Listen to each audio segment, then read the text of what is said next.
historical art, which is what I paint. I have a basis for what I paint. I'm not just making up something. I do a lot of paintings that I make up, but they all have a historical background with them, you know, and I research them, do a lot of research on it. And if we take this one here, this is of Abraham, which is Tennessee State Museum commissioned me to do this, and it's in their collection because they've got the story of Abraham, who was a black slave that lived in Greenfield Station in the 1780s. And he hunted, i.e., there's the reason why I've got the flintlock gun and the dogs. He hunted for Greenfield Station. And one day he was hunting and he encountered a party of Cherokee Indians on their way to invade or to attack Greenfield Station, and he threw his gun up and he shot the lead guy. It turned out to be the chief, and they took off and they never attacked. So he basically saved Greenfield Station from that attack by the Cherokees.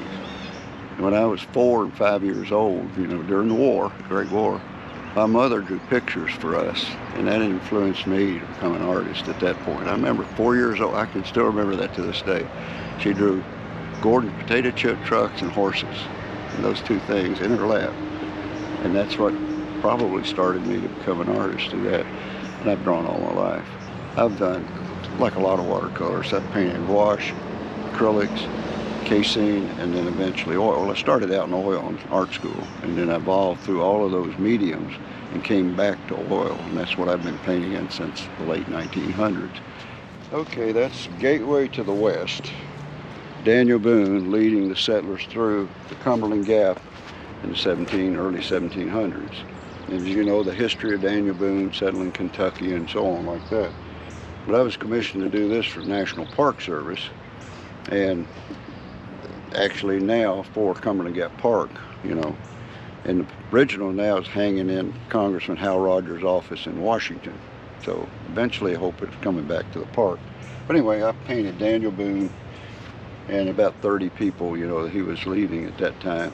The Indians attacked them, killed several of them, and they abandoned that trip and went back and then came back later and settled Kentucky. So I'm showing him in his first episode over Cumberland Gap.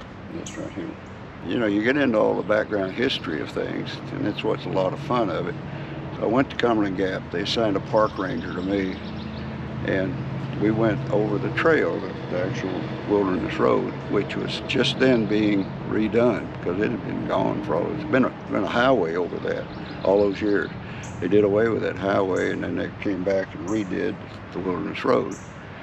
So I'm standing up there on top of the hill where they'd already started, you know, cutting it out and clearing it, and I could actually look through the spot, and that's Tennessee right there, because you know Cumberland Gap's right down there on the border. I could see Tennessee. I thought, boom, there we go. That's kind of neat. So I put that in the painting where you look through there. Now the trees back then were big, you know, that's the reason why you got very big trees in my painting now. It was a fun one to do, it really was. That's my wife Jane right there. She models for me all the time. I did for Bill Pereira for his books, you know, the 3 books that Bill and Jack came out with, and they used my paintings on all the covers. Matter of fact, this is on the first cover of their book, first book they did. And then that was on the 3rd one. And Bill asked me, he said, I'd like to have something local. Can you do something? Well, flat boats on the Cumberland River, they came down here. That gets pretty tight to us. And then that big bluff right there, out there by the steam plant, just worked out, you know. So I got me a boat and I floated down that. Painted it, put the flat boats on it. You really, honestly, you hope that what you're painting is correct, and that's history, and that people can look at a history painting and understand and interpret what's in it, and hopefully you've accomplished what you set out to do, in addition to selling the original, of course, because we love to eat, you know. But the whole point of it is, I didn't decide to be a landscape artist forever. I definitely didn't decide to be an abstract artist. I wound up being a historical subject matter, and I love it. I really do. I'll keep on doing it as long as I can. You know.